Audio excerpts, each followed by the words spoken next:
Welcome again to our little corner. We've been invited for a second appearance at the Northern Adirondack Central Elementary School in Ellenburg for another career day. Perhaps you remember here last year we did the bid and we had a great time and got an education, as did many of the youngsters who go to school here, finding out how different people work in their various professions. This year there's a wonderful theme called Follow the Yellow Brick Road. And as you look around the room, perhaps you'll see some of the experiences that they've created here today, and some of the people dressed up as characters in The Wizard of Oz. It's called Celebrate Career Awareness, Follow the Yellow Brick Road to the 6th Annual NAC Elementary Career Awareness Week. It's going on today with the Wizard of Oz theme. Of course, there's food at the end, and we always like to work our way into a little bit of good stuff to eat and drink. I'm sure they have a little cider and some apples and coffee for the people who are presenters here today.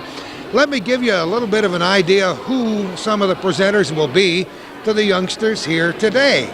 Last year, one of the youngsters in 3rd grade wanted to be a radio announcer, and we interviewed her and talked to her mother off camera on the way coming in here today.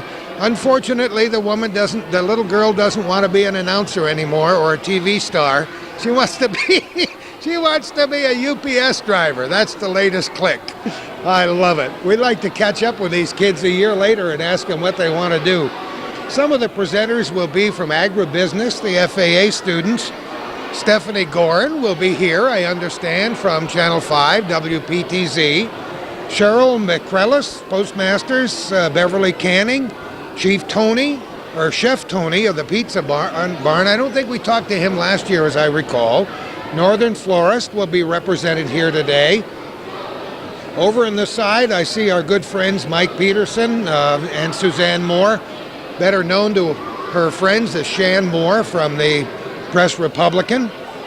Who else have we got here? Steve Kuchar, representing architecture. We talked to him, I think, last year. Michael Mishler, who will be talking about the culinary arts. There'll be Susan Walker, a dietitian from CVPH. Ron Tomo, a marine engineer.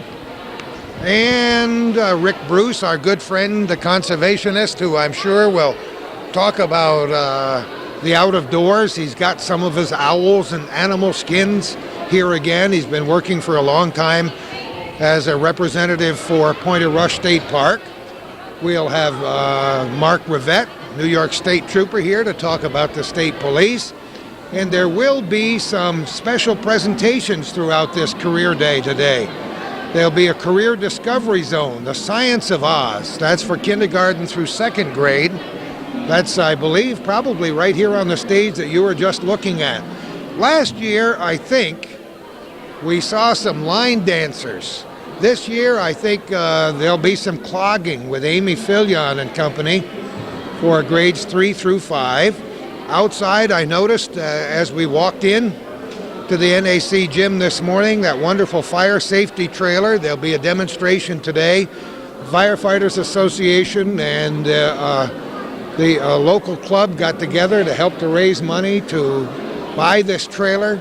It's already been shown to thousands of kids at various parades and schools around the North Country, and maybe we'll have a chance to look inside that once again when we're finished. So have fun with us today during Career Day at NAC. Well, let's begin introducing ourselves to some of the folks who are presenting here today. Ron Tomo, how are you doing? I'm doing very good, thank you. What have you got to show to the kids here today? Well, I'm a marine engineer. I sail on ships for a living. And I brought a few of the things that are important to my job and some pictures to help them see what ships look like and what goes on a ship. What a profession to get into. How did you get started, Ron? Oh, this is one of those long stories. Well, let's go. We got a long time here. A friend of mine wouldn't leave town to go to school, and so his uncle asked if I would leave with him to learn how to go to sea and be a man. And we both ended up going to school. I was only going temporarily while he finished. But it turned out he quit and I stayed, and I'm still in the industry after 25 years. Where'd you go to school? I went through an apprenticeship program in the city of Baltimore, Maryland. It's called the Calhoun Marine Engineers Beneficial Association Engineering School. Wow. The title alone is impressive. Right. Okay. So after that, what? Well, the apprenticeship program was pretty intensive. It was 6 months of schooling to get you familiar with everything that you're going to find on a ship.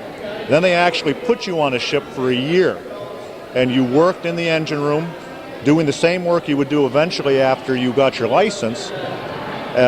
Gave you an idea what shipboard life was like, what happens on a ship, and then they would bring you back to school. The idea was if they gave you enough information to set you out there and you find out you didn't like it, then they didn't waste a lot of money on you. But if you spent your whole year and enjoyed it, well, then you came back for another year and a half of intensive schooling. And at the end of that time, you have to go to the Coast Guard and 5 days of testing in order to pass a license examination, and then you're allowed to work on your license. And that's what I've been doing now. I'm a licensed marine engineer in the United States Merchant Marine. No kidding. That's wonderful. Where do you work out of? I usually work out of New York, and I sail on container ships that go from New York to Northern Europe and back, or to Central Europe and back. But I could work any place. I could work on container ships going to Puerto Rico. I could work on oil tankers that run the east coast of the United States. I can just about any ship out there I could work on. My license is an American license, but it's recognized all around the world. I can work on any ship, any place. I'm sure life on board a container ship is far different from life aboard a luxury liner. When you talk to these kids, what do you tell them about life on board that kind of ship? Right. You're not looking for, like you say, it's not a luxury cruise. Usually there's say a ship 800 feet long, there's only 21 people on board, and most of us have our jobs that keep us very busy, and you don't have a lot of interaction and you don't have a lot of free time. You're very, very busy keeping the ship moving. You have your own private rooms, though, to get away and relax and sleep. Meals are provided, of course, so you get 3 good meals a day and a nice place to sleep. But it's very hard work. You're constantly working. Well, I usually work a 12-hour day. And, do you really? Yeah. How long are you gone at a time, normally? Well, although the trips from New York over to Europe, by the time you get back to New York, maybe 28 days, you usually work 3 to 4 trips at a time, sometimes longer than that. So you are away from home for 4 to 5 months. And that could be a little tough on the family. I had a friend back in the 50s that went to the Merchant Marine Academy down there in, Kings Point. Right. And he was aboard ship for a few years and tired of the life, because it's a lot of pressure, and as you said, it's very hard work. And now he's a math teacher, I think, in the New England state somewhere. Okay. So that's what he always wanted to be, and it was a profession that he didn't end up choosing, because you have to have a special personality for it, I would guess. Well, our job is similar to what the astronauts are now. You have a job to do, and you're away. And while you're there, you might as well work the whole time. It's not that you sit back and relax. Yeah, it's intensive work. You're constantly keeping things running.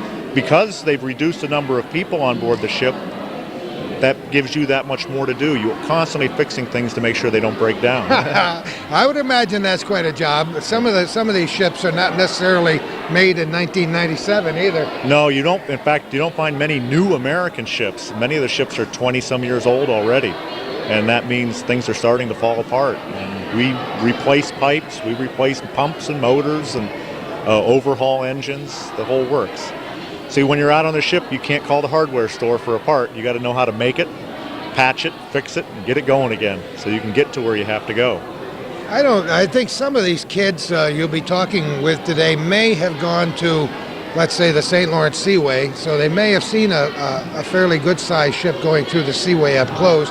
But a lot of people haven't. They don't realize just how big these babies are. Right. I've been through the Seaway myself before, and those ships, as big as they look, there's even bigger ones out there on the ocean now. And yeah, it's very daunting when you first walk up to a large container ship and you realize just how big it is. You know, you're talking 900 feet long, standing 10 stories out of the water, and 30, 40 feet below the water.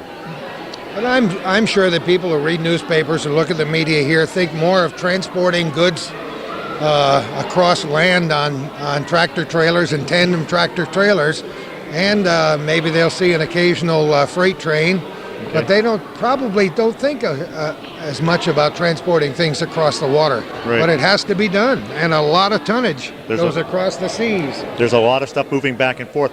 I don't know. Many people probably see it maybe once or twice a day if they're on the Northway.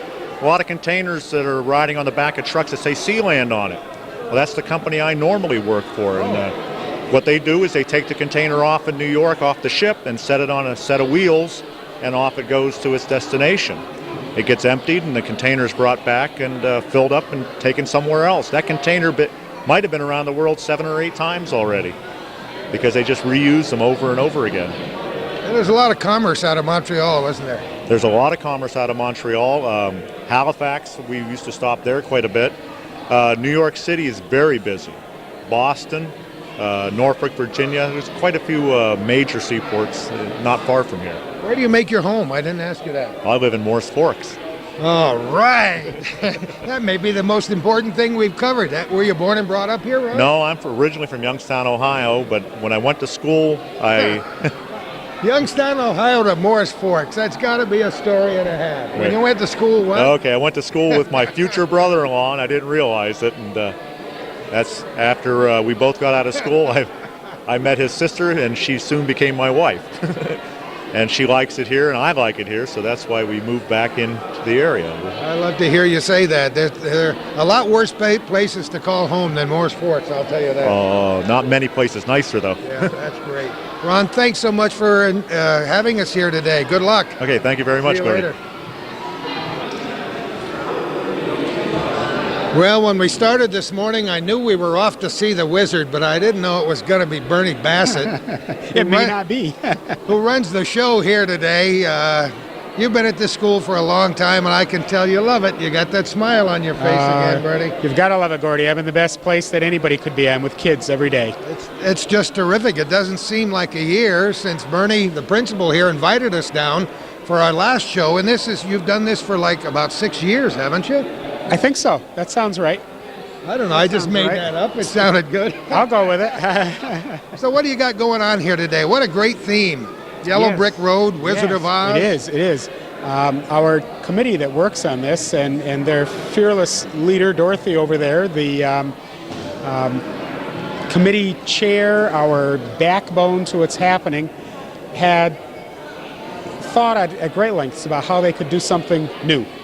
They knew they were going to do Career Fair. Career Fair was powerful. They could do the same thing they've done, and it would be a powerful experience. But no, not those people. They have to always find a new approach and a new way, try to improve things. And they came up with this Wizard of Oz theme, which is a wonderful story for children and for adults. Many, many lessons to be learned from that story.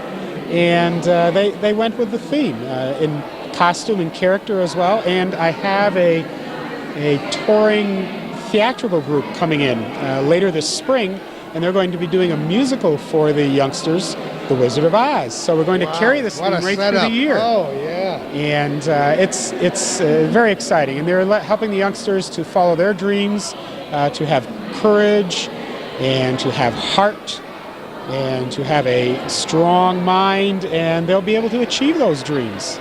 So it's exciting, again. Kids love this kind of thing. We've talked to kids this year who were here last year.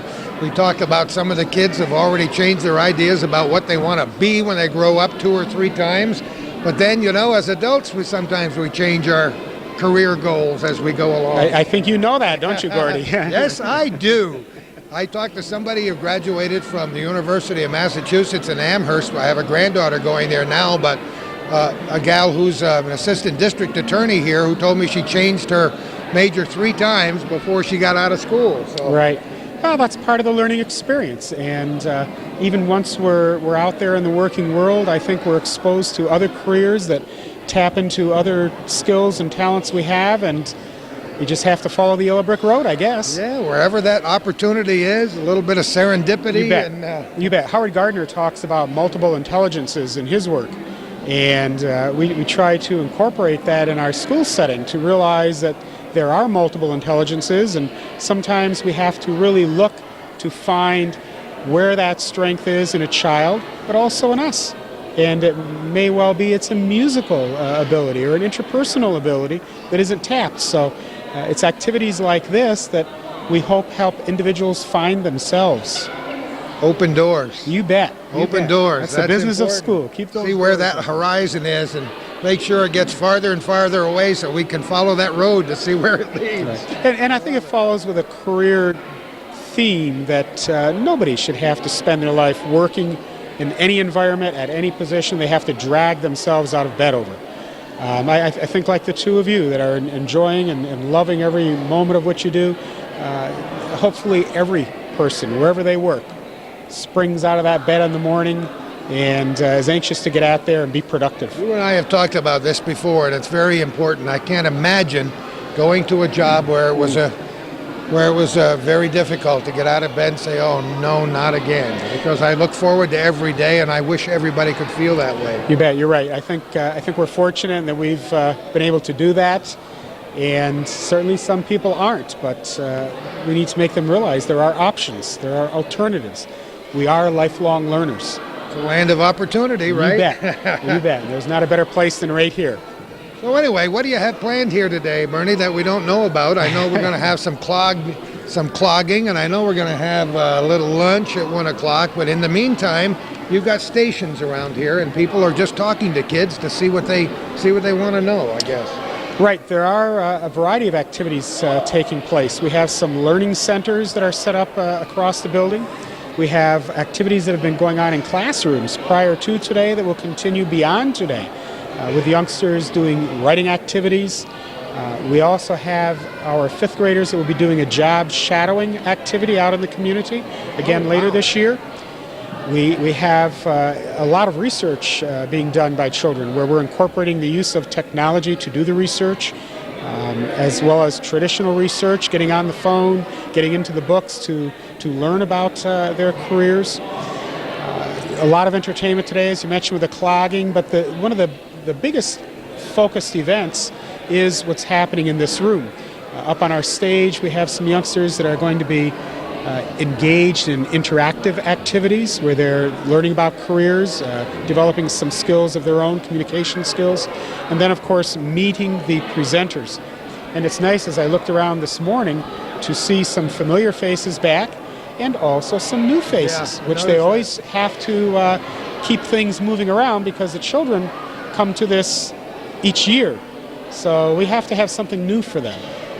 That's great, and they're doing it, and I know the day is going to be a big success, and perhaps we'll come back next year to see how that's going to go. I sure hope so, and we really appreciate the two of you bringing this program into everybody's home, because as people are out there pursuing their careers today, they don't have a chance to share this with their children. So I really hope the moms and the dads and the grandmas and grandpas and aunts and uncles and everybody out there in TV land will take a chance to sit down with these youngsters and share this with them and let the children talk to them about the event and what they did and what they learned. I'm sure a lot of these kids will go home today and tell their parents excitedly what they went through. They're like my kids. I would set them all down at night and say what happened in school, and to the girl or boy they'd say sometimes it was school, the one or two word answers, and around the supper table, if you'd ask enough questions, maybe you'd find out what it was like. But this is an opportunity for the parents to see just how hardworking you are here to open things up for their kids. You're right, it is. And using this medium, we always talk about communication and the information explosion and so on, but for people that aren't able even to be here today, to be able to observe this, watch this on their television, and share that moment, I just think is a fantastic use of television and of your time. So we appreciate it, and thank you for being here. We're glad to do it, Bernie. We'll talk to you later. You bet. Take care. Another one of the presenters here today is Jean Forkey, right? Yes, my name is Jean Forkey. And you're representing Northern Florist. Northern Florist and Bridal. I thought I would just concentrate on the florist aspect of it today, since it's kind of a quick presentation. Have the kids asked you any hard questions yet? Not really. What do you tell them about?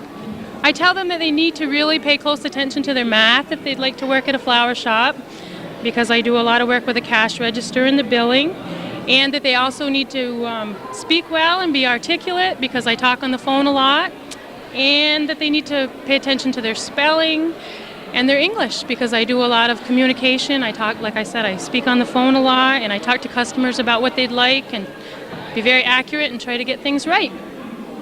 Aha! Well, let's talk about your experience. How did you get into this business?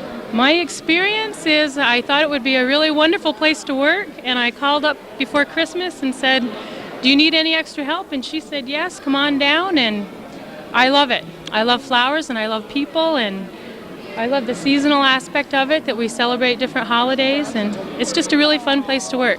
Did you have an interest in flowers before? Or? I think every woman has an interest in I think flowers. you're right. Yeah, it's just a beautiful thing. Like I said, it's not all easy and it's not all beauty, but it's a really fun job. You make a lot of people happy, and it's just a nice place to work. Yeah, you do make a lot of people happy when you stop to think about it, how impressed people are to have fresh flowers. You're kind of the go-between between someone's thought that they want to brighten up somebody's day, and you make it happen. It's a nice job. Do you do arranging too? Very little, very little. I'm kind of the upfront person. Actually, that's why I got sent today, because I'm not an arranger, and we have 3 weddings tomorrow and an anniversary party. Oh boy! So they had to push somebody out the door that they didn't need, and that was me. That's quite an art in itself to do the arranging, isn't it? Yes, it is. It's pretty amazing what they come out with. There's a lot of beautiful things that they make. I brought a lot of pictures today of things that they made and things that they have a possibility of making if you want them, and the different balloon decorations that she does. And her name is Tina Bedard. She's a very busy woman. Yeah, you have people come in with different ideas for weddings and for receptions and so on, and some of the ideas are a little bizarre. They come in with pictures out of magazines and pictures from weddings they've been to, and they want her to recreate it or recreate it with a little twist on it, and she's very good at that, though. She has a good staff, and she's pretty amazing, I think. So tell me about your life, where you're from, Jean. I'm from Altona. I'm married to Chris Forkey. He's a correction officer. I have 3 children. One's 20, one is 12, and one is 10. And my parents are from Ellenburg here. I went to this school. Did you really? Yes, I did. Didn't they do a beautiful job in this gym after the fire? They did. I have to tell you. If you were to look in here after that fire and you'd say, oh my gosh, what are they ever going to do? And now to come back in here and see it even more beautiful than it was before. It's a beautiful school, period. I think I love the old buildings. It's a nice gym, you're right. And they did a great always job impressed. Today. Oh, didn't they? They did. They really work hard. As a matter of fact, I used to work at this school as a teacher's aide. Did you really? It's a wonderful school. They always come back home, don't they, huh? Nice area of the North Country. It really, really is a nice area, and I'm glad you complimented the school because they're wonderful, dedicated people here on this campus. I know the staff from the inside out. It's a really good school. Very good. Jean, thanks for talking with us. You are welcome. Have a great day. Thank you. Pretty good for an upfront lady. Thank See you later. Relax. I'll tell you, I wish you had turned the camera on 1 minute ahead of time. See all these people all lined up, very neat. After a while, I'm going to show you what's behind that box right there. This was the maddest rush to get the hair straightened out and make sure the jackets were on straight. This is hometown cable, you know. Did you people really think we had class when we came here today? We have to make a good impression. Yeah, well, you always make a good impression. First of all, let's introduce ourselves. I'm Casey Frenier. Casey, nice to meet you. I'm Julia Tulaski. I haven't seen you in about a year. Tessa Parent. Heather Gorman. Heather was the one that was working real hard to make sure her hair was perfectly, absolutely straight. She was complaining earlier because the picture took, oh, my hair. All right. Well, we'll get a good look at you this time. We might even mess your hair up before we get through. Why are you guys here today? We're here for agriculture. The FFA, what are we doing? Yeah, we know what. Go ahead. Every year we come over and we try and give the elementary students a better look at agriculture because most students think that agriculture is farming, and since we've been in the FFA we've been exposed and we know that it's not just farming. So our main goal is to let the kids know about all the different things that they can do in agriculture, and that's why we come over year after year, because we want to make sure they know the variety that's available. Just look up on the wall behind us, wildlife biologist. Pet and plant sitter. That's my idea of fun. zoo biologist, mechanical engineer, entomologist. That has to do with bugs. Ag sale. How do you know that? Oh, because I researched it before for, we had to do a thing for the Clinton County Fair last year about it. So. I've met some people in entomology, and it is an interesting field. Let me see, a doctorate degree in entomology? Is that something you might be interested in? Not really. Not now. Ag sales, florist, ag teacher. And wait a minute, what's the twister? What's that all about? Who made that poster? I made the tornado and the little person, but Heather made the hair on the little person. Well, there's a lot to be said for a nice, neat hair. Yeah. And it's pretty neat. I can almost see it from here. What is that twister all about? Well, we felt that it was important that kids know that there's things that are going to suck your positive energy and that you're going to feel things are going to bring you down, like the tornado pulled Dorothy away from everything that was comfortable for her. And we said that there were certain things in a twister, like we said negative energy and pessimism and criticism were all things that would pull you down, and they suck in your good things, like our optimism and your good attitude, and it can help pull you off the track to success. And so we wanted kids to realize that. So let's make the tornado go the other way and go toward all the good stuff. Yeah. So if you don't want to study bugs, what do you want to do? Do you have any idea? I do, and I feel bad because it's not in the agriculture field, though. Why do you feel bad? Because for like years on end, that's all I wanted to do was an ag educational teacher. And now I've kind of shift courses, so. Now that she's an older woman, for years and years, how old are you? I'm going to be 17. Yeah, for years and years. So now what is it you're going to do? I'm going for math and theater. Theater. Oh, that's cool. Be an actress. But there's no reason why you can't have an interest in all these things as long as you live. I do. Because you start in a career, as we talked to Bernie Bassett, the principal, earlier, there are a lot of different things you can do in your lifetime that may or may not be related to your actual means of making a living. And you can even change careers, as some people do 2 or 3 times these days. It's not like you have to stay down on the farm all your life. So good luck with that. How about you? What do you want to do? Well, I'm like Tessa. I'm not really related to the agriculture field in my future position. I want to be an English teacher, but hopefully. I hope I can speak in sentences today.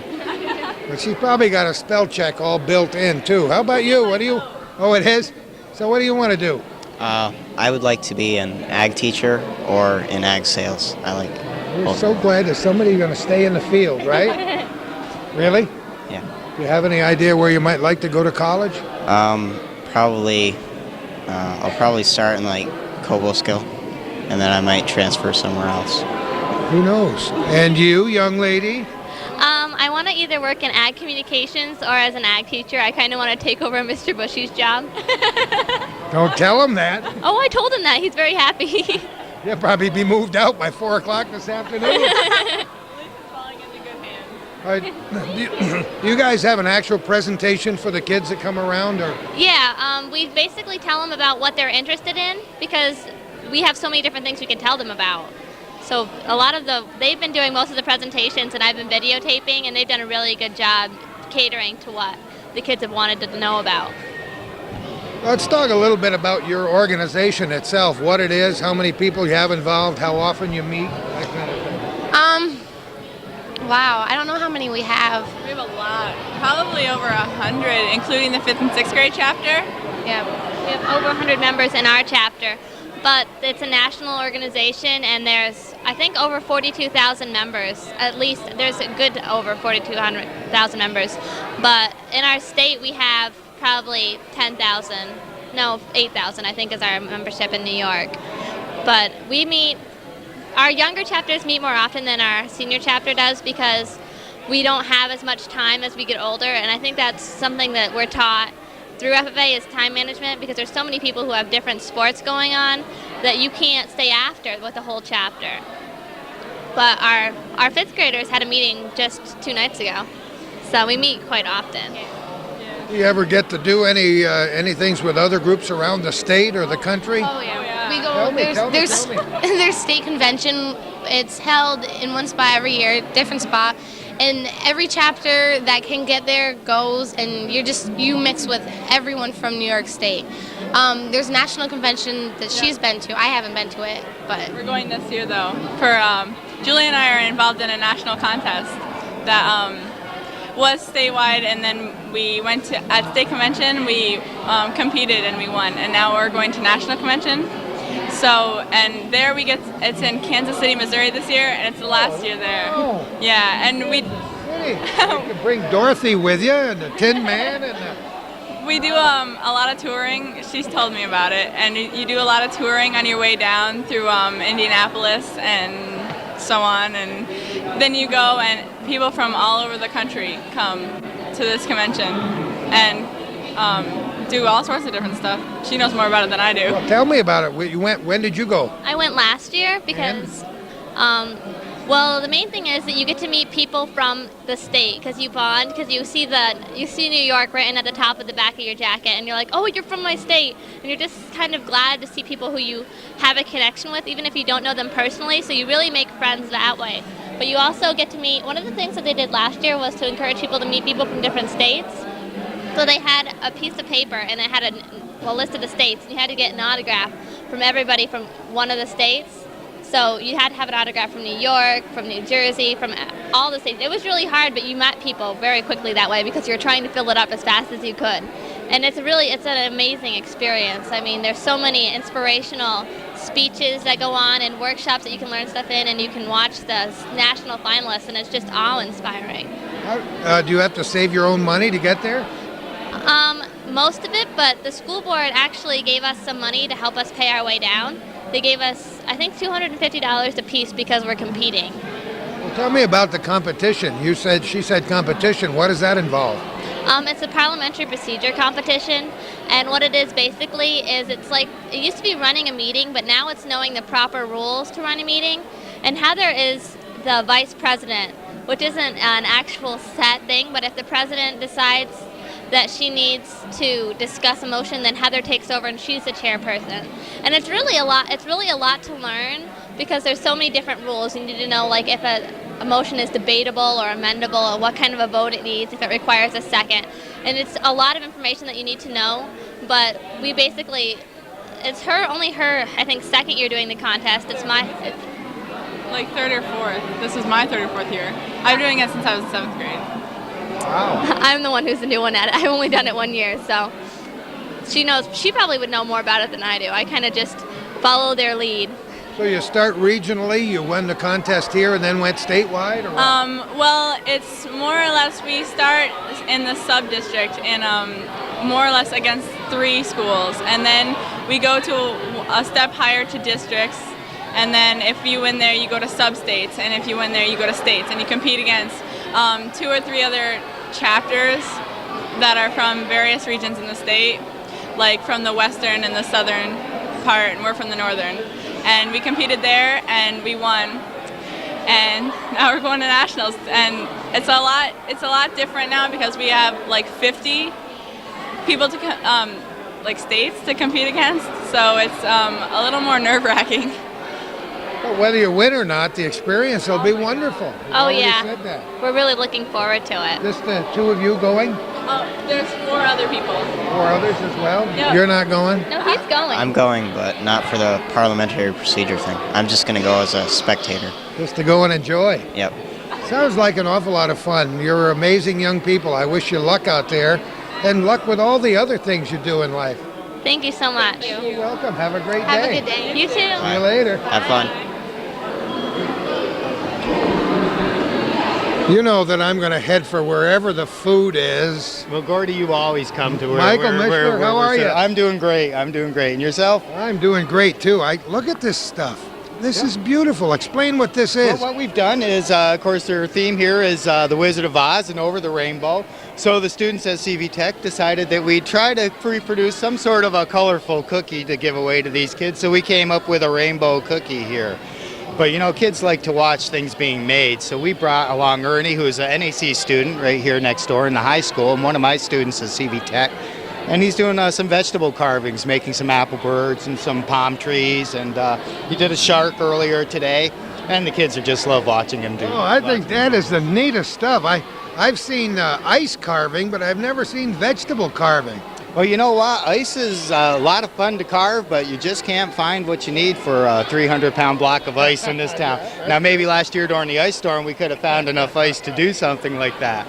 But the apples transport a little bit easier, and it's a great edible decoration to put out. That's neat. Michael, how did you get started in this business? Well, you know, I started out at Santa's Workshop 25 years ago. Oh, come on. Yep, cooking in Mother Hubbard's kitchen, would you believe? And I never knew that. Yep, and I went on to the Culinary Institute of America, and then worked many states, Florida for quite a few years. Of course, you know me from CVPH Medical Center for so many years, and now I'm at CV Tech trying to get a new generation of chefs going. What, did you know these little kids are trying to figure out what they want to be when they grow up? They'll change their minds 5 times before they choose a career, and maybe a few times even after they do. How early on did you think you might want to be doing this for a living? Well, you know, I was about the age of some of these kids. I was probably in 5th or 6th grade, and my mother was a home ec teacher at the time and really sparked an interest in me. And I just it was all I ever wanted to do, and I just did it. What is this culinary school all about you were just talking about? The Culinary Institute of America is in Hyde Park, New York. It's one of the first and best culinary institutes. It was originally open to train armed services cooks, and it has since become a multi-campus school, and it's producing hundreds and hundreds of chefs every year that are coming out of there. How long a course is it? They've just gone to a 4-year program. They offer both a 2 and 4-year program. Paul Smith's is now doing a 2 and 4-year program too, and I keep a lot of close ties with the chefs at Paul Smith's, and hopefully, actually, I have a couple of last year students from CV Tech that are attending Paul Smith's now, trying to get their degree and then go on to be chefs. I know a young man who's now a senior in high school. His lifelong dream is to do what you do. He's already been accepted at Paul Smith's, and he's already convinced that after being there 2 years, he's going to Paris to learn the business right there. You can't blame them for that. There's some great externships available. Paul Smith's is wonderful with their externships and getting these kids into continuing their education with some very famous chefs throughout Europe.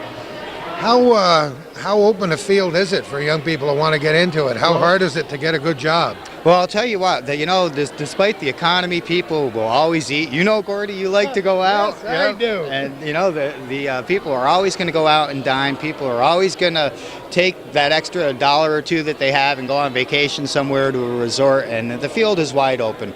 My personal opinion is you can go anywhere in the country and become employed within no time. And this is gainful employment. The people in this field who put their mind to it and put a lot of energy into it can actually make a pretty good dollar in this field. And not only that, if you like to travel, it's a perfect field to be in because you can go everywhere. You decided to stay around home, huh? Well, I was in Florida for 7 years and did some time in Texas, and ended up back up here in the North Country because I just love it up here. You like the teaching part of it? I really enjoy teaching. It's a whole different world for me. I did do a little teaching at Paul Smith's 15 years ago or so, and enjoyed it then, but really wanted to travel a little more then. That's when I ended up in Florida. But I really do enjoy teaching, and I'm hoping that I'm going to be able to get some great cooks out in Plattsburgh in the area. And well, what's the course like at CV Tech? Well, the course is basically a 2-year course. We start out with the basics, and by the time that these students are graduating after 2 years, we're doing lots of vegetable carvings, a lot of classical cuisine, and we do a lot of we touch upon nutrition because healthy eating is such a prevalent thing in today's society. With the North Country having such a high heart attack rate, we were trying to get that embedded into these folks as they're going through the program too. So we kind of make it a multifaceted program where they're learning to cook, but they're also learning the nutrition and the healthy aspects behind it. There's a lot to learn. It's not just a matter of throwing a couple eggs on the stove. Boy. No, there's quite a bit to it. But you know what? Like I tell the students, These chef hats right here, every fold is for how an egg can be cooked, and there should be 100 folds in these hats. I love it. By the time they get out of my class, hopefully they can cook an egg 100 different ways. And I've had too many of those in my lifetime, too. Michael, thanks for stopping by today, and thanks for all you do for the kids. Oh, I love it, and I really appreciated seeing you here today, too. It's good to see you All guys. right, let's get down here. I just want to say hello to you. What have you been making? Apple birds. Apple birds, huh? That would be a shame to bite into one of those things. How long did it take you to learn how to do that? A while. About a week or so. Did it really? In a week you learned how to do that? Yeah.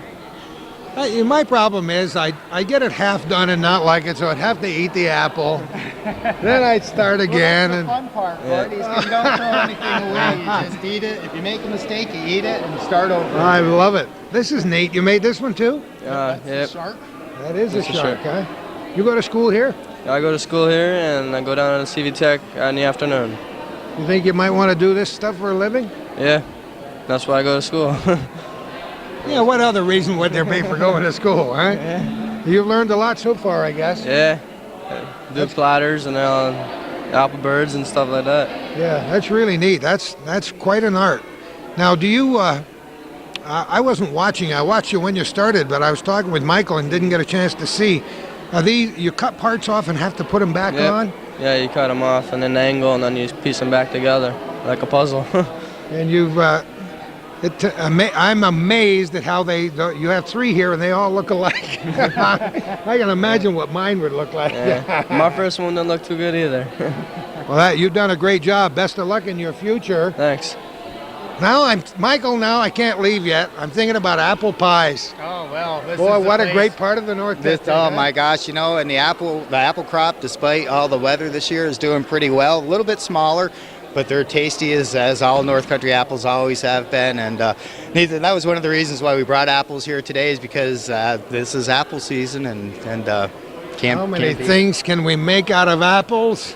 It doesn't matter. They're all good. My wife made 3 apple pies the other day. Oh, I love apples. Oh, you can't beat the apples up What's here. your favorite apple? Oh, you know what? I've recently been eating McGowan apples, which are really it's a cross between a Mac, I believe, and a Cortland. I think Don't quote me on that, I'm but not sure either, but- it's a wonderful apple. It's a good eating apple, a good cooking apple, and it's one of those all variety apples. Just it's good to have in your fridge. You heard it from the chef. Thanks again, Michael. Thank you. See See you you later, Gordy. And now we're going to talk to Steve Kuchar again to find out about the field of architectural design. Steve, good to see you again. my Nice friend. seeing you. What's going on here today? What are you talking to kids about? Well, we're talking about 3 different things. We're talking about engineering, architecture, and surveying. Those are 3 professions within this immediate area, as well as other areas, that need qualified people. And what our program is trying to do is provide them with qualified people right out of high school. And we're having some success with that. I'll give you an example. I've got a junior right now, well, he's a senior this year, junior last year, who is working for a professional engineer in Westport. He's doing a work study. He goes down there 4 days a week, spends a couple hours a day, and he's actually doing engineering projects for this individual. So we're hoping to get more students out in the workforce doing stuff like that. Well, the technical education is so important, and this North Country is embracing that idea. The image of CV Tech is being enhanced every year, thanks to guys like you and Michael and all the other fine, dedicated people over there, and some people with some great vision. The whole new scheme for teaching people the technical aspects of life at Clinton Community College, for example. So we're very concerned about turning out some people with technical knowledge here in the North Country that can go right to work. So I admire you for that. Oh yes, and to give you an idea of what we're doing as far as technology-wise, we've got an example of a piece of equipment right here. It looks like a computer, but on that computer is an AutoCAD program. It's an AutoCAD program in which students can do drafting. It's computer-aided drafting. We have 16 of these stations in our classroom right now, so we can handle 16 students can come to CV Tech, and as well as drawing on the boards, they're going to draw on the computer. So we're exposing them to both aspects of drafting, whether it be for a surveyor, an engineer, or an architect. We want them to be able to go into any profession and be able to use the equipment that's out in the field right now. In addition, the school is in the process of networking our entire classroom so computers will be able to talk to one another as well as have internet access. You had 2 kids here, but they bailed out. They'll be back. You know, if I took a drafting course at Clarkson 100,000 years ago, and if my professors had known that this technology will be available many years down the line, they would have just been shaking their heads. It was a whole different ball game back then, wasn't it? Definitely. I'm not that old, but from the time that I went to college to now I'm teaching, when I was in college, we didn't have computers like this. The computers we had weren't nearly as sophisticated. We had a mainframe, in the center of the campus, and we had terminals everywhere, but we didn't have this type of program. So these students right now have a huge advantage. Actually, the students that come to CV Tech, in my mind, have a huge advantage over high school students who don't come, who want to enter the technology fields, because they're being exposed to this computer-aided drafting as well as surveying, as well as architecture right now for 2 years. To give you an example of what they can do, I'd like to show you some drawings. Yes, let's do that. As well as doing in-class projects, we try to do a lot of out-of-class projects. NAC High School came to us last year, or they had a nature walk committee. They needed somebody to draft up a plan for their nature walk. So about in May, I had a student that had the capabilities to do this, so I put him on the project. And by, I think the date is June 5th, NAC had their plan. Now this plan is at the beginning of the trail, which is right here, in a kiosk and a glass frame. So everybody that goes to visit that trail sees this plan. Oh, that must make you feel good, and the student too. Oh, makes me feel very good. And the student's got his name on a plaque, so he now is hopefully be recognized from here on out that he did this work. This was a junior again. I have another student.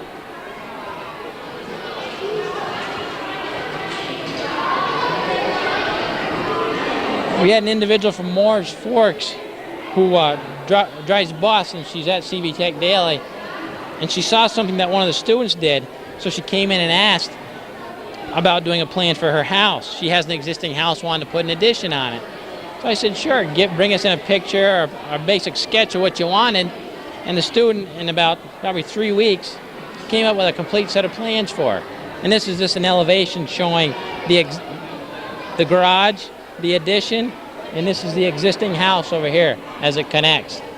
So this again was a junior who is now a senior. So I expect big things out of these students this year. Obviously, they've learned well. I like to think so, but we'll find out in the years to come how well.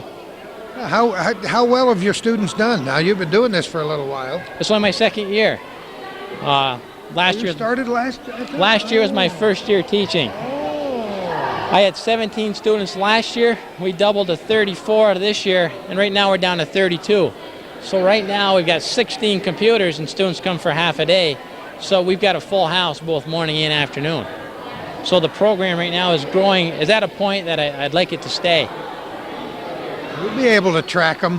Hopefully. 20 years from now, you'll say, yeah, that was my student that did that. And I had 2 students sitting here who since ran off on me. But these 2 individuals that were here, they're going into engineering. So that's what I try to do, is to expose them to every aspect of what drafting could be. So one plans on going to North Carolina State, I think, if everything goes right. That's pretty neat. Yes, looking forward to seeing them to grow in the field. I don't think the people, maybe some of our viewers didn't know until today how many related fields there are. There's a lot of related fields. There's fields that I haven't even touched on, like there's interior design, which we don't do a lot of because companies like Gregory's, Lee Customs Homes, Lee Appliance, Ward's, those people do a lot of interior design stuff. Whether or not they realize it, they do. So we try not to get too much involved in that. We try to deal with the nuts and bolts of each profession. So a student is basically, we show him what the basics are and let him grow at his own pace. If he wants to go on to college, that's great. I always encourage students to go on to college. It's wonderful if they can, but it's also nice to have a talent right out of high school so they can go to work if they want to or need to. It's an employability skill right out of high school, you're right. Or if they do go on to college, they can work while in college, in their profession. gaining that valuable experience. Steve, thanks so much for talking to us again. We learn something every year. Well, thanks for having me. Good luck in the future with this design stuff. I think that's great. I hopefully it keeps growing. We can only hope and work hard to make it grow.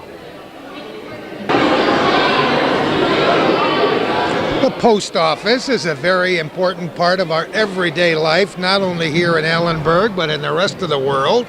So let's talk about the post office. You guys were here last year. Who were you? Cheryl McCreelis, Postmaster Chair Busco. And? Beverly Canning, Postmaster Morse.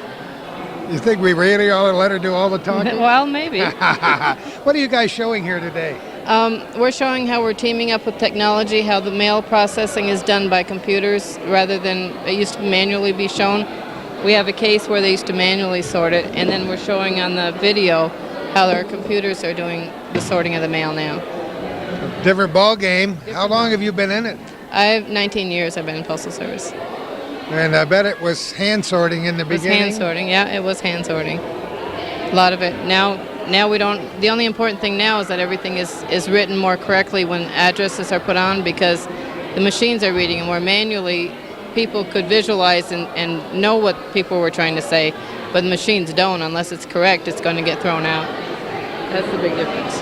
I've never ceased to be amazed at how some letters and packages get to their destination.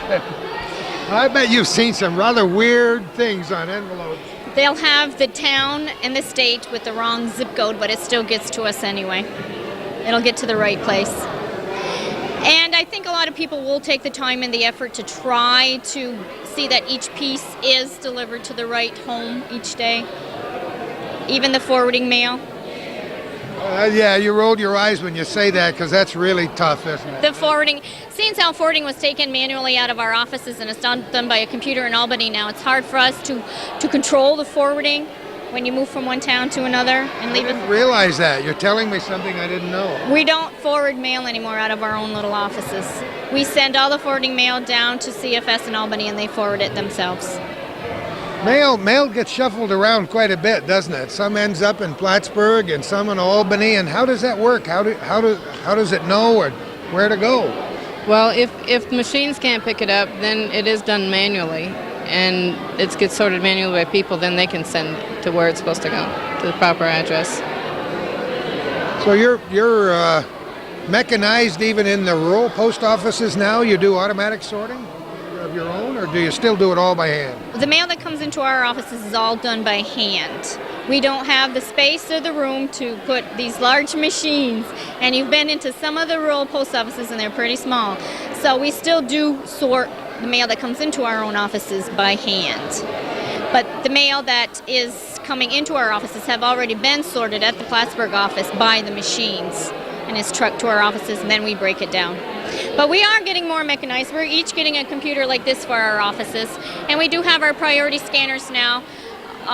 They scan barcodes off the priority mail, and you'll be able to purchase them for individual letters. You'll be able to purchase them for standard mail.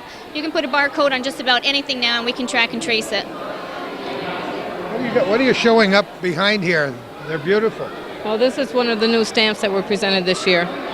It's, what is it called? The Bright Eyes or Bright Eyes stamps, yeah. And we did a design a stamp contest, and these are our winners that are on this side. Oh, I didn't even see those. The children designed us a stamp, and we will mail them in. The deadline is for October 17th. We'll take them off the wall and mail them in. They each one of those winners that won received one of these from the Postal Service today. Celebrate the century. Stamps, right. Oh. Those are some really lovely designs. Yes. Those are all kids from this school? From this school. 15 teachers participated. They selected the winners out of the classes, and we were given the names, and we put them on a certificate of award for the kids. Oh, isn't that kind of neat? So the kids already know they won. Yes, yes. And when they come to this table, they get their stamps, their Celebrate the Century stamps with their award. That's really neat. What kind of background did you guys have to get into the business? Did you have to take an exam Tell us how that works. I took a postal exam. I started years ago as a part-time job because I was in college, and it helped me I put myself through college working through the Postal Service. It became later more important to me, and I became a postmaster, which really wasn't the field that I went to in college, but this is what I chose. You know, it's amazing how that goes, and it's nothing you should be embarrassed about. People change plans. People change majors several times in college. People change careers several times. And, you know, people are living longer, and why not? Whatever you decide. What did you go to college for? I am a registered nurse, and I have a degree in microbiology. Isn't that amazing? Well, who knows what interests you might have on the side. I'm sure you're still interested in that kind of stuff. Oh yes, I still do a little nursing on the side. That's wonderful. That's great. I think that's just a sense of adventure in life. Take whatever opportunities come along. And how did you get into this business, young lady? I also took a test, and I started in several small offices, and I ended up in Malone as a city carrier. I carried city mail and worked the window, and then gradually put in positions for postmaster till I got one. But I did about everything before I came postmaster, and hitting the streets isn't one of my favorite ones. I Never got chased by a dog, right? Yeah, I did. Yeah, everybody's got the stories. Slipped down the icy steps, the whole thing, but it's a learning process, and you appreciate your job more as you get. As I got postmaster, I appreciated the steps up to get there. You know, we're never positive when this program is going to air. It'll certainly air after this date in early October 1998. But it's a good idea to tell people who get their mail delivered to their homes, either in villages and towns around the North Country or on a rural basis, to keep things shoveled out. It's something you may not think of, but after a 3-foot snowstorm, it's hard enough for mail carriers to get around. Yes, it is. And the icy steps, if you live in the city, to keep your steps cleared, because we have a lot of people that fall, because you do have a time frame when you have to have all that delivered. So it's important to keep everything clean. That's great. You guys are wonderful spokespeople for the business. Thanks for having us here today. Thank you, and thank you for the interview. Glad to do it. Have a great day. Thank you. You too. Well, we thought Bernie was the real wizard, but now I think we got the real Wizard of Oz right here. Superintendent Bill Scott, how are you? I'm very well, thank you. Does it please you to see something like this happening in this school? Absolutely delightful. About 6 or 7 years ago, we said we needed to start doing these type of things to get kids and families thinking about careers, and this is the way it starts when the kids are young. Really getting I'm watching these kids go from station to station, absolutely mesmerized, asking insightful questions. I hope they'll go home and talk to their parents about this, and even if they don't, hopefully the parents will see this video one time on the local cable system, because this is a good thing to do. Absolutely. Well, thank you for saying that. Win-win thing for everyone. Everybody. Absolutely.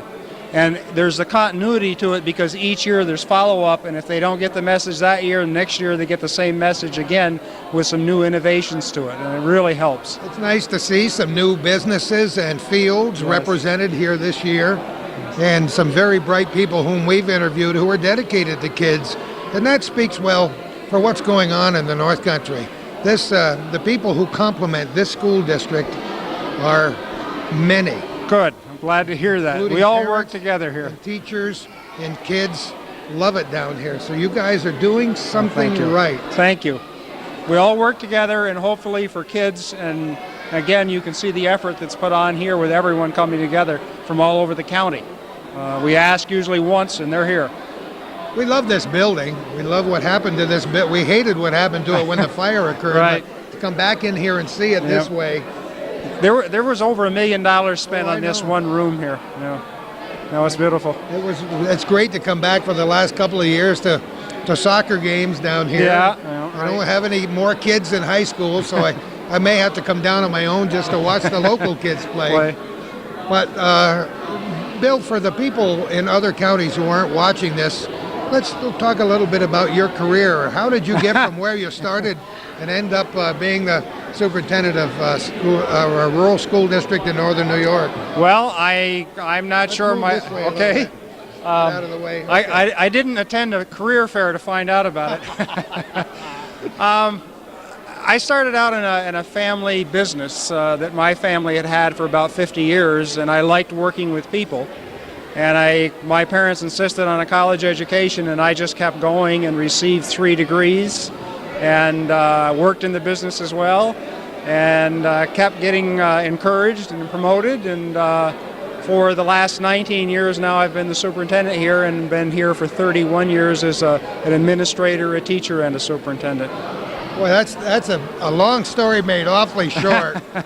But did you ever, as a young person, did you ever dream that you might be this kind of an administrator? No, I didn't. I think back at that time, looking probably when I was in elementary school at being an elementary school principal. Probably. Really? You actually thought I about think that? I probably did. I remember back then Francis Patnode, and I kind of admired what he did. But no, I think originally when I thought about a career, I was going to be an electrical engineer, and then it didn't take me long to figure out that wasn't what I wanted to do. But I think it was the people aspect that I learned from a business and my parents and everything, and working with people. I really love my job.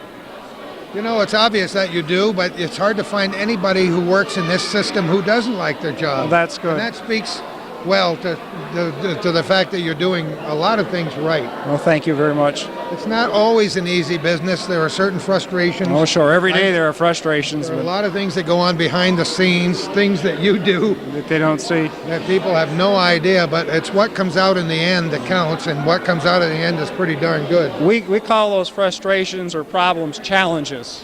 And as long as you look at them as challenges, and I tell everyone we just have challenges, we come through good. them. He watches the Oprah Winfrey show too. Well, that's true.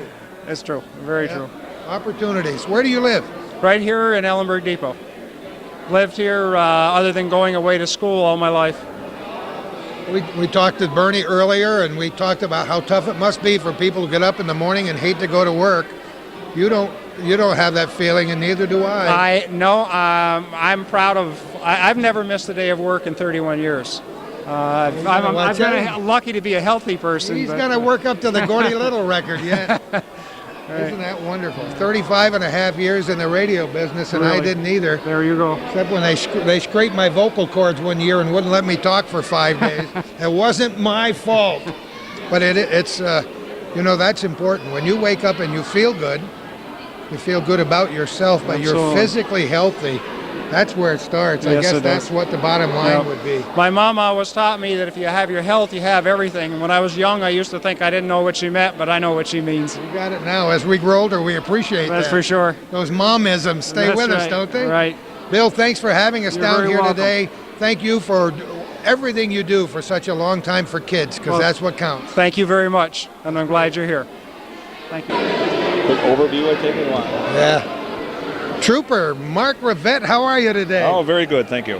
One of the, how many Rivette boys? Well, there's myself, and I have a brother who works in the state police out of Ellenburg Satellite Station. Yes, we know Joel. And you work out of what station, At Mark? Plattsburgh Barracks, yeah. Great. How long have you been a trooper? A little over 12 years. I think of him as a teenager. It's not fair to grow older. 12 years? Yeah, it seems only a few days ago that it was at the academy, but time seems to go by pretty quick. Hard to believe. How are things going for you? Very good, very good. What do you talk to kids about when they come around here today? Well, just kind of a brief overview of anybody who may be interested in becoming a police officer, the education requirements. They seem to be most interested in the equipment as far as the vest and the handcuffs and the things like that. And the different programs we have, like K9. A lot of kids are like dogs, things like that. That's terrific. When you were a little kid, the age of some of these kids that are going around to the stations here today at this career day, did you want to be a trooper from the time you were a young guy, or did you have other aspirations? Well, that was probably one of many that I considered. I was at a career day when I was in college, and they had a similar setup like this for college students at Plattsburgh State, and that's when I got the application and ended up signing up. Yeah. Well, there's a testimony for the career day at Plattsburgh State. A lot of kids do that. As a matter of fact, we're recording this program early in October 1998, and they just had a high school career day. At was that at Plattsburgh State too? I'm not sure, but in any case, a lot of kids do find direction then. Yeah. Even little kids get an idea how the different professions work here today. I wouldn't be surprised if you inspire some little kids to go into your business. Well, that would be hopeful. We can always use more people. There's a lot of different professions that are good to go in. We're always looking for people to come into the state police. It's been a good career for you. Yes, it has. Very good. Man, I can't believe 12 years. That's absolutely incredible. Tell me about some of the stuff you have here today. First of all, you got the vests. Right. Those are Kevlar? Right, our Kevlar vest, which seems to draw some interest from the kids.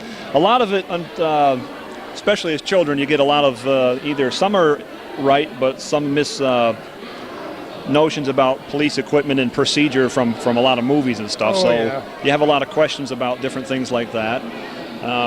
They seem to be kind of curious about the handcuffs that we have, and different equipment, and always questions about the gun, but that's not really a show and tell item. No, I can Stress understand gun that. safety. We never play with guns. And different things regarding like the rules for kids and wearing helmets, riding bicycles, and the importance of wearing child safety seat belts in cars when they're going in the car with their parents. About it. We don't get too technical at this age group, but usually when you get into high school, you have a lot more detailed questions about the requirements and different things that you may be involved in on this job. I think it's really important, if you want my opinion, to have a person like you at a career day like this to teach kids at a very early age that a law enforcement person such as yourself is their friend. Oh yes, we were explaining about the different programs we have as far as the canine, and it's important to learn that we're there to help people.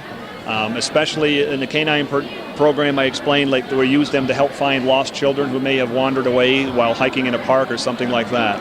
It's hopefully we're one of the people they will trust, and if they ever need help, they will come to us for help, so we can be there for them.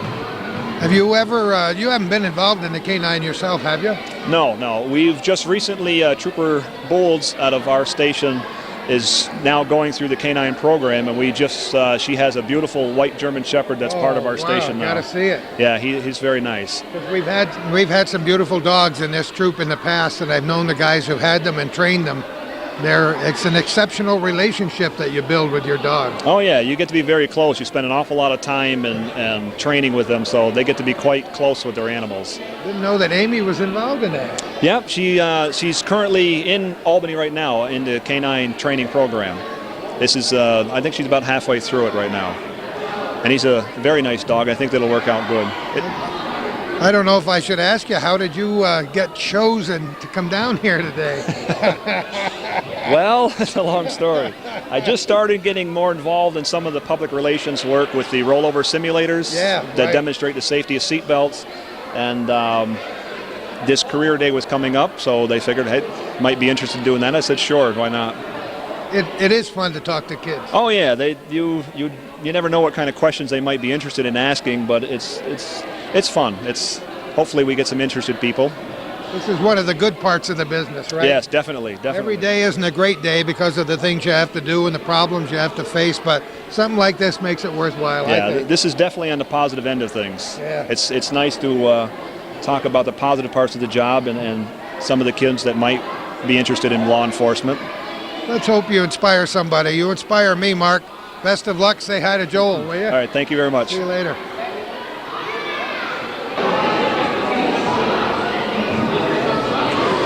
You know, some people are making the good stuff for us to eat, and some people are telling us what's good for us among the things there are to eat.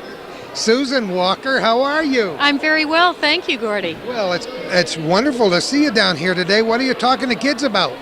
Today I'm talking about the work of dietitians, and basically what I'm telling the kids is what dietitians do, especially those that work at the hospital, since I work at CVPH Medical Center. And I'm kind of describing my job to them as that I work with a group of people in the kitchen at the hospital to make all the food for the patients and also all the food for the people that work at the hospital. So we have a big job with all that food to make, And the most important thing about it is that we need to make good food that's healthy, that tastes good, and that people will eat. Because, of course, when you're in the hospital and you're not feeling very well, it's important to eat to get better quickly so you can get out of the hospital. We just did a 2-hour television show with people at the hospital, and we talked, among other folks, to your friend Mary Noon. Right? Yep, I work with Mary. And she's a great lady who's been involved in her field for a long, long time. Right. But every time I go to the hospital to visit clients of mine, and I work as a victims advocate in Clinton County, I see the food carts coming, and I see different foods for different patients. And the other day when I saw one coming up to the 6th floor, I said, how do they do that? And now we can find out. Right. Well, it's definitely a challenging job. And like I was telling the kids, one of the hardest parts about the job is that we're trying to feed people that don't feel very well. And we know ourselves that we like certain foods and we don't like others. We also know ourselves that when we're not feeling well, it's kind of hard to eat well. But it is very, very important, and we really do, I think, a very good job in not only making food that tastes good and making food that's healthy, but also addressing the wide variety of food preferences that people have. And while we can't get really close to being like a restaurant, I'll tell you, we get pretty darn close. I think you do too. It's truly amazing. Let's talk about your background, what education you've had, where you're from, and stuff Right, like thank that. you. I'm originally from Scranton, Pennsylvania, and I actually went to college in Scranton at Marywood University. Marywood happens to have one of the oldest dietetics programs in the country. And so I went to Marywood College for my 4-year bachelor degree in dietetics. And after that, I did a year's internship as a part of my education and training. And then after that, I took the national exam to become registered. And that is all what's involved in becoming a registered dietitian. Well, now, how do you get from Scranton, PA to Clinton County? Well, I came via Elmira and then Rochester, and now I came up here to the North Country. And how long have you been at CVPH? I just came up here in May of this year, so I've just been here a few months, almost 6 months. But had you ever visited here before? No? I had visited before, right. And actually, when I was being interviewed for the job, one of the people that I was interviewing with said, well, why do you want this job? What is it about this that you're interested in? And I said, to be honest with you, I looked on the map, saw the location, and said, wow, what beautiful country that is. So here I came. That's very nice of you to say that. I'm sure there are lots of people in Scranton, Pennsylvania who would say, oh no, Clinton County, isn't that just this side of Alaska? Well, actually, and I'm coming from the snow belt of western New York, so I'm used to the snow and the cold. I'm glad you didn't have to live through the ice storm that we had in January. Yes, I still see some of the damage from that. That was devastating. Let's just hope we don't have to talk about that again, except as an important part of the North Country history. Right.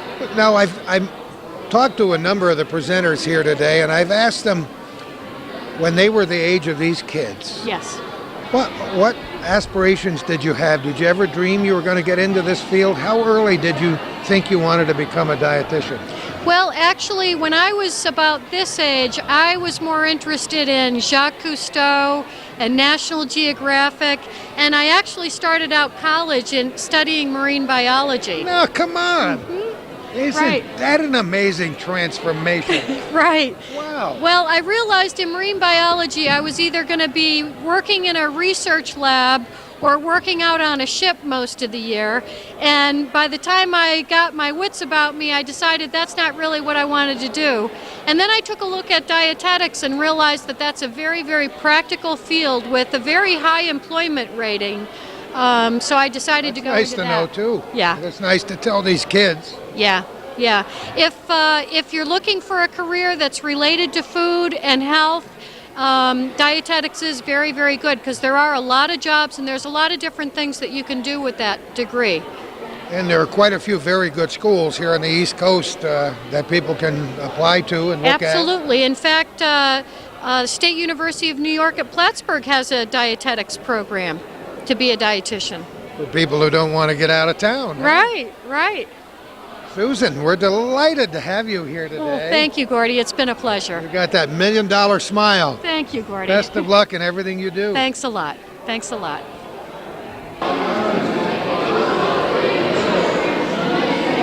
We have been following the yellow brick road all around this gym today for this career day. We've had so much fun. The gal who made us sign in the very beginning as one of the great organizers, besides being Dorothy, as you obviously are with your wonderful red shoes, what is your real name? My name is Christine Bredvig, and I'm elementary school counselor here. That's great. How big a job is it to plan a day like this? It's very big, and it's not a one-person job. It involves having a wonderful committee of people that work great together and work very hard. We started actually planning for this at the end of last school year. We set our day, and we did as much as we could at the end of the school year to get ready for this year, because it just takes such a tremendous amount of time to put it together. Whose idea was the yellow brick road thing here? Well, we're brainstorming because we like to have a theme every year, and I believe it was Lori Martin who had mentioned that, and we all thought, wow, what a wonderful idea, because that involves so much. You can incorporate all the characters into it, and how each character stands for something that's significant in a career path and making decisions. You need knowledge, you need a heart, you need courage, and as well as the other characters. If you really start looking into that movie and the book, you'll see that there's so many symbolisms in there. I guess we all follow our own little yellow brick road. Mine has taken so many turns I wouldn't be able to draw a road map. Thank goodness it wasn't lined out for me when I was this age, or I would have been too confused and dizzy by it. But we do take different paths in our lifetimes, don't we? Mm-hmm. We do. Yeah. How did you get this job? How did you end up working here? Well, I did have another job previous to this. I went to school to be a school counselor and really wanted to work with elementary children, and I ended up doing something different for a while until I was able to find an opening here and working with elementary students. That was my goal. I'm a K through 12 counselor. I'm certified for K through 12, but I just found a special bond with the elementary students. I really felt that I could make a difference. I hope I can make a difference. You're doing it. I don't know how you got these kids so worked up for this day, but they're psyched for this. Well, it's really as I say, it's not a one-person job. It's really a whole community thing. Our teachers are very supportive. Our administration is very supportive. Our staff and faculty. We have a committee of about 12 people. In that 12 people, we represent teachers. We represent special teachers, other than classroom teachers. We represent the custodians. We represent the cafeteria workers. We represent parents. So we have a variety of people that are working on the committee that put in their efforts to organizing it, and it's wonderful because everyone works together so well, and it just seems like we kind of know what's going on. If someone misses something, someone else picks up what should have been missed, or I guess that's what true teamwork is. You work together well, you care about each other. You find that each person has a forte. Some people are really good at getting presenters. Some people are really good with doing the PR work. Some people are really good with the actual organizing and deciding what tables are going to be where, and writing memos, and it's just a lot of different things. Some people are presenting here for the first time, and we've talked to them. They've been doing their jobs for a long time, and they were elected or chose to come and be presenters here today, and they're thrilled by the prospect. So we're inspiring the big people as well as the little people here today. That's I great. think that's kind of neat. That's great. I don't think we've ever had someone who's left here and said, gee, I don't want to do that again, because I think everyone's had a lot of fun. Better In not. fact, I'll chat with them if they do. I think some people could be apprehensive at first, but when they get here, they're, oh, this is so much fun. Because it does take a special ability to be able to gear yourself to talking with a kindergartner and then have a fifth grade group. To be able to switch yourself to do that, it takes quite a skill, but I'm amazed. I mean, our presenters have always been wonderful. and done a great job. These costumes blow me away. Are these individual efforts on behalf of the people that have them on? Or Well, it actually worked out really well because we had a couple of our teacher aides who had costumes, and they had several, and they had 5 different characters, so it worked out really well for all of us to be able to use them. I think we ought to convince every one of these people, including yourself, not to change clothes until October 31st, and you can go out and trick or treat. Those are great clothes. Boy, that tin Man is kind of neat. I don't know who did all the face painting and everything, but that's kind of fun. Do you think this is a good age to expose youngsters to careers? Oh, absolutely. I think the sooner the better, because they're not going to decide what they want to do today, obviously, and that's okay. We need to tell them that it's okay. This is their exploration time. They need to find information, and that's where the symbolism of the scarecrow is really important, because he's searching for knowledge, for a brain, which he already has, and he finds out in the movie that he actually had it all along. And that's something that we have to work on with the students, is finding within themselves things that they already have, qualities that they already have that they can use in jobs, and matching those to things they might be interested in doing. And it's the more knowledge and information they have, the better decisions they can make. And God forgive us if we ever reach the point where we're too old to explore, try new things, to investigate other fields, to learn about what other people are like. Goodness, if we lose that sense of fun and adventure in our lives, then we've lost a great deal. That's true, because it is a continuous path, and you have people that re-enter their career path and change paths throughout their lives, and that's wonderful, because we should spend our lives doing things that we really enjoy doing. A job is something that you spend 40 plus hours a week doing, and hopefully it's something that you really love and you enjoy, and it makes you feel good about yourself, and you feel like you have done something to make a difference, or in some sort of way, or you're happy. And I think we want children to be happy. How about the field of counseling as a career? You're not a presenter per se here today, but you obviously love your job. Would you suggest it to kids who are thinking about a career? Oh, sure. I think so. We have a lot of children that I feel have really good qualities that would make excellent counselors, and just the ability to be able to listen and care about others. It's something that they have to find within themselves if that's what they really want to do. There are lots, and like many of the careers that are represented here today, there are so many terrific schools on the East Coast where one can learn counseling. We have a great master's counseling program right here at Plattsburgh SUNY, for example. It's excellent. It's a nationally accredited program, and there's very few that are nationally accredited, so it's a wonderful program. Terrific. Thanks, Dorothy. Thank you very much. Have a wonderful day. And thank you for being here for us. Glad to do it. We appreciate it. You've been wonderful support to us. Well, we've talked to the counselor, we've talked to the principal, we've talked to the school superintendent. Well, let's get down to brass tacks here and talk to a school board member. Kay Fritz, how are you today? I'm just fine, Gordy. What do you think about this? Oh, I think it's wonderful. To see the excitement and all, and I know how hard the teachers have worked putting this on. I was telling the elementary principal, when I was in school 100 years ago, my guidance for choosing a career occurred when I was a senior.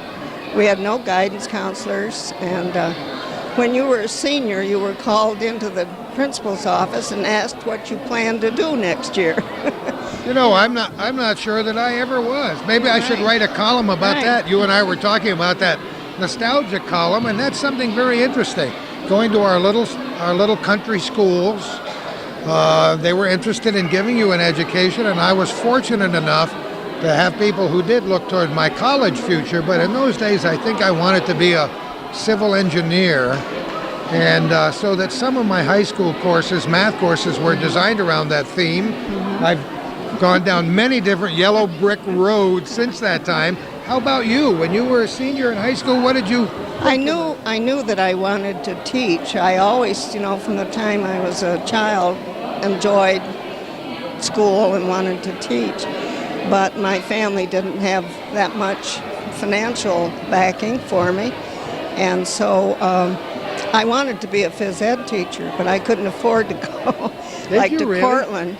Oh, no kidding. And so the choice was Plattsburgh State, and one choice, elementary or home ec. So I chose home ec, and I've never regretted it, although I almost quit when I got to the sewing course. Did you really? Well, I had never sewed, or I was Really? a tomboy, but fortunately there was a girl in my class that was a good sewer, and so she would come over and help me. So I didn't quit, and but it made me sympathetic with students who couldn't take to sewing right off. But anyway, I think this is marvelous that the kids are exposed to all the possibilities that this fair shows and begin thinking early. Yeah, I think it's wonderful. Where did you teach home ec? Here at Northern Adirondack. For a long time? Yes, about 30 years. Yeah. Isn't that terrific? Yeah, so Do you love it when the kids come back and say hi? I do, and a lot of the people here were, former students, the teachers, some of the teachers. See, you had an impact, didn't Well, you? I hope so. You can remember, I can remember I've said many times, it's no secret that I believe many of my elementary and high school teachers had as great an impact on me as my own parents did. Inspiring me to learn. My teachers in the little tiny schoolhouses over there in Messina and other places in northern New York inspire you to learn how those old-time teachers could teach 4 or 5 or 8 grades at the same time. That's right. Beyond But me. it's funny. I think now in that two-room schoolhouse, the little part for the smaller children and the big part for, I guess it was 4 through 8. But you were exposed to 8th grade material. Well, as you were sitting at your desk and the 8th graders were being taught, which wasn't all bad. Kids today have no idea how that worked. You'd be No. sitting back there and you would have in the old schoolhouses, you would have a recitation. That's right. They would be up front. They'd be up front, and I would always pay attention to what the I know. older kids. I didn't want to be out of the loop, even as a little kid. But anyway, I think that's why I wanted to be a teacher. Was I had 2 teachers at least that I admired greatly, and one of them was took advantage of the fact that I would get into trouble if I wasn't kept busy. And so she recognized Does this that. sound like my life or what? So she would, when I had my work done, she would let me go to the back in the cloakroom, look out the window and draw, sketch. Come on. Or put me on the sand table. She kept me busy. What a And wonderful she story. was good. So What was her name? her name was Helen Hobbs. And that was right here? Where was No, that? that was in Brainardsville. Is that where you're from, Brainardsville? Oh my goodness, isn't that amazing? Changed considerably, and I don't know anybody there hardly anymore, but it was a nice little town then. So. I graduated from high school in Moira, not too far down Oh the yes, road. yes, another small town. From so. the old school that was torn down. Every school I ever went to now it doesn't even exist anymore. Did you Mine ever? doesn't either. It's now a Catholic church. Is it really? Right. Wow. St. Jude's in Brainardsville. Oh yes. Did you ever know a woman by the name of Agnes Labarge? Does that name ring a bell? No. She was one of those school teachers that inspired me from 4th grade through 8th grade in that little tiny schoolhouse over near Messina. And I've told this story before, perhaps even on camera, but I had been in the radio business for some time. It was, I would guess, maybe about 1968, or maybe even 1970, when I read the news, and as you know, in small town radio stations, you read the obituaries in the news, and I picked up one of these death notices cold and started to read about the death of Agnes Labarge at age, let's say, 97, and to think that she had lived all of her retirement years right here in Ellenburg or in this general vicinity, and I never knew it. And I felt so badly because I hadn't gone to visit her and never knew she was still alive. But that woman, maybe big influence, tremendous influence on my life, and still is. I think about her all the time. Well, that's great. Well, that's wonderful. So you still live here? Oh yes, right up the road. On the school board. That's a wonderful way to make a contribution after teaching all those years. I enjoyed it. This is my third 5-year term, and this will be it. Oh, really? I'm getting too old for that. It's hard work. It's interesting, though. I love it. So this is a pretty darn good school district. it is. We've mentioned that several times today.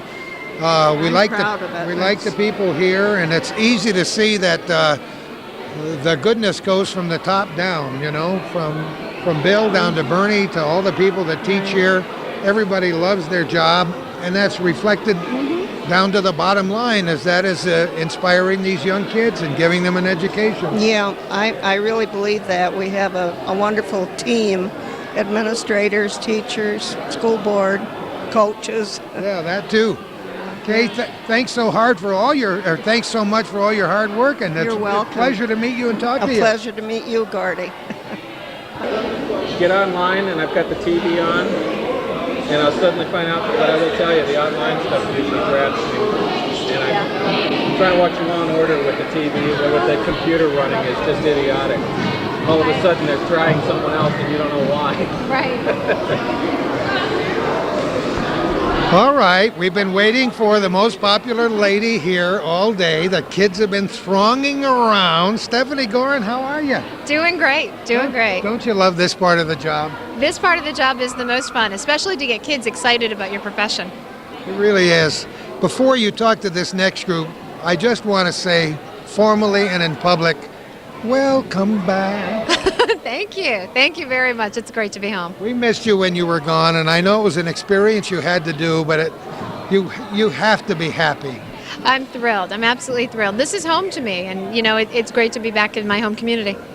Talk a little bit. Tell me just for a moment what you talk to these kids about, Steph. Well, their theme today is the Wizard of Oz, so we're trying to explain to them a little bit about why you need courage and heart, and why you need support systems like Dorothy did to go home. And why you need a brain to do any profession that they choose. So we're trying to explain that and explain what kind of schooling they need for success in the future. What kind of schooling did you have for your wonderful success? I had 4 solid years of a college education. Where'd you go? Syracuse University. I didn't know that. Yeah, I'm an SU grad, an orange woman. Wait, and this was your first job in television at PTC? Oh no, this was not my first. I started off in Syracuse, then in Watertown, New York, then went to Tampa Bay, then to Plattsburgh, then to Albany, then back to Plattsburgh. Part of the job. I didn't know that you had been many other places before here. Oh yeah, which is very telling about my age, which I won't tell you. I think of you as a teenager. I'm sure you won't mind if I do, as long as you live. I'm going to let you get back with your group. Thanks for coming back. Thanks for talking with us for a minute. Thank you, Gordy. Stephanie Gorin from Channel 5 WPTZ Television in Plattsburgh.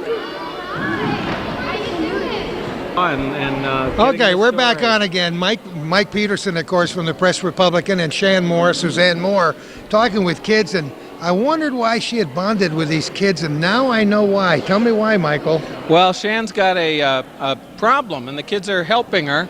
It turns out that she's working on an important Ozland story. Seems a house fell on a prominent member of the community last night, and fortunately she found all these little short people that had witnessed it, and they're helping her write her story by telling her what happened. She's acting as a reporter, and they are helping her get her story ready for tomorrow's paper. What a fascinating way to bond. No wonder she's bonding with the kids here today. She's great. I just walk away. I let her do her thing. She's doing a great job. As you know, Michael's been involved with the Press Republican for how many years now? Been at the Press for 11 years, 6 as a reporter and about 5.5 in newspapers and education. Newspapers and education, a wonderful field, but explain to our viewers what that's all about. I know it's near and dear to your heart. It is. We bring the newspaper into the classrooms at a way reduced price. We also have some sponsors who help cut that way down, so it's very affordable. And what the newspapers in the classroom do is it gets the kids out of the textbook and into real life. They do a lot of work, math, science, current events, of course, writing skills, history. There's a lot you can do with it. And the other thing I like about them using the Press Republican is it gets them out of the kind of global universe of cable television and into the local community. The kids today, for instance, there's a picture from this school, happens to be in today's paper, of a monarch butterfly release that one of the grades did yesterday. The kids see themselves in the paper, and it helps connect them to the North Country, to their own community. And I think that is as valuable as anything we can do for these kids, is let them know where they live and who they are. When you talk about careers, why the newspaper business, Michael? Well, it's a good way to show careers because not only can you read and write and all those good things that reporters and editors do, but we have accountants, we have people driving trucks for distribution, we have those wonderful mechanics who keep our press running so that we have a paper in the morning. And really, from the front door to the back door, there's every possible career field at the press. So when the kids come to tour for career information, I'm able to show them a real wide range of career opportunities. And of course, they may not pick a specific one that puts them in the newspaper, but it gets them thinking about how they can take the things they love and the things they're interested in and the things they're good at and turn them into a career. The newspaper business has changed so much since I was a child, and I'm fascinated by that aspect of the media. I love to look at old newspapers to see how writing styles changed and how reporters worked in the 1800s. Especially, I used to love to go and look at the microfiche in New York City in the library of how people reported the Civil War. You know, you can look at that stuff and find so much information, and as you say, how things have changed. Right now, I do look back. In the 1898 papers, what I'm finding is there was one of the last Indian Wars happened up in Minnesota. And I want to tell you, it is some of the sketchiest, worst reporting. They don't know what happened. They don't know how many people were hurt. And especially, they don't know why it happened. And I'm getting the impression, as I read through to prepare this weekly feature, that they're never really going to tell us.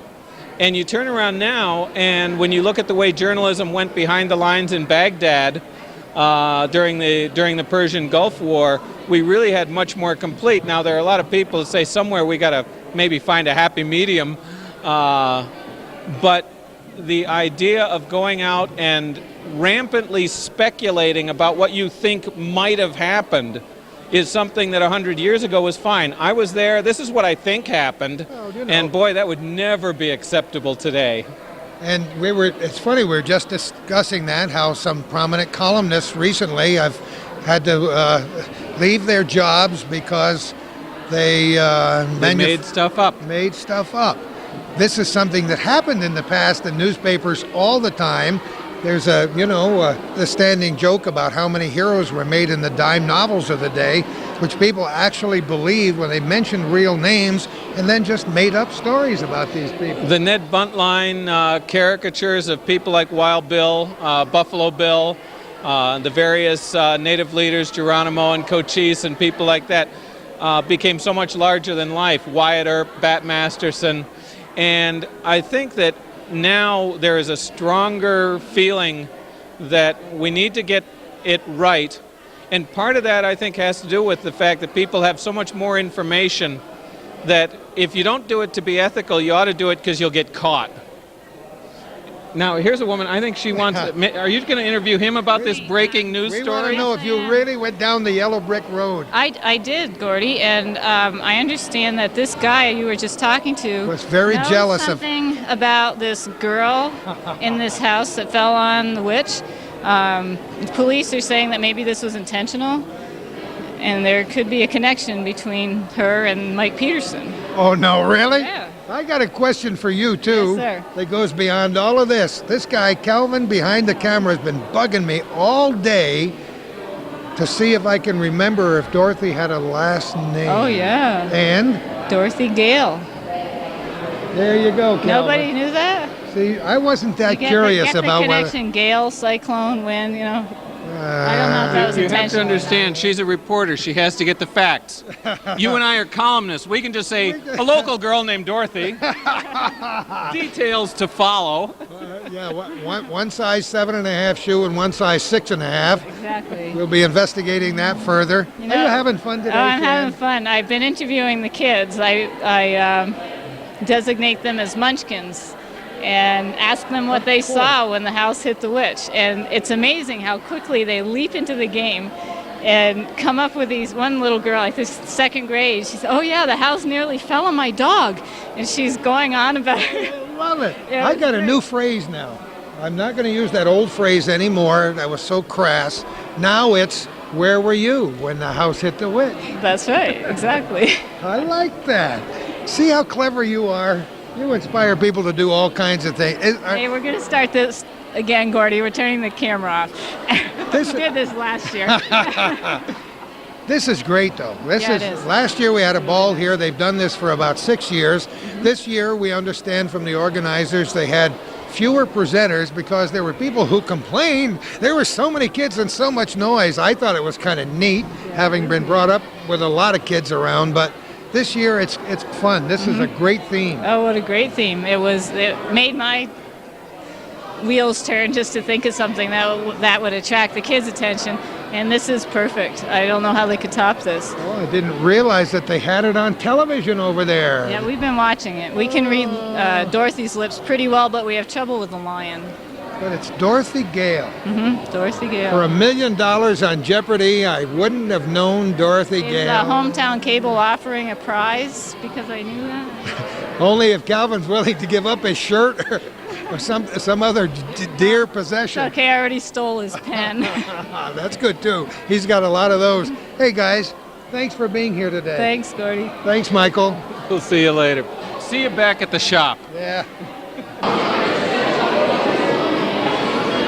It's hot off the presses. The title of the story is Witch Killed in Bizarre Incident. Out-of-town girl drops in unexpectedly. Don't you love it? Shan Moore gave us a copy of the story. I'll read a couple of lines just for fun. The date line, of course, is Oz. A house fell out of the sky Thursday, landing smack on one of Oz's least loved citizens. The Wicked Witch of the East, long known for her evil deeds, was killed instantly when the airborne home fell on her. The crash frightened munchkins from miles around. They didn't dare step foot outside until Glinda, the good witch, told them all was well. What a great story. And on the end, isn't it interesting that I should mention the different size shoes, because the last line of the story is, "Isn't it lucky that witch and I have the same size feet," she said. I tell you, I'm always inspired when I can be around young people. I'm further inspired when I see educators today. A lot has been said about school systems and the good old days and so on. Believe me, when they look back on this day and this school district 20 years from now, they'll say those were the good old days. I want to thank Bernie Bassett for inviting us here today, for Bill Scott, for all the people who worked very hard on this program within the school system for doing something that will inspire young people. But most of all, I want to thank the presenters who are here today, the kids and their parents, for giving us a renewed faith in what we need to keep our world spinning at just the right speed down into the future. This has been fun for Calvin and me on Hometown Cable, and I hope just as much fun for you. I hope you've enjoyed it, and who knows where we're going to be next time on our program called Our Little Corner.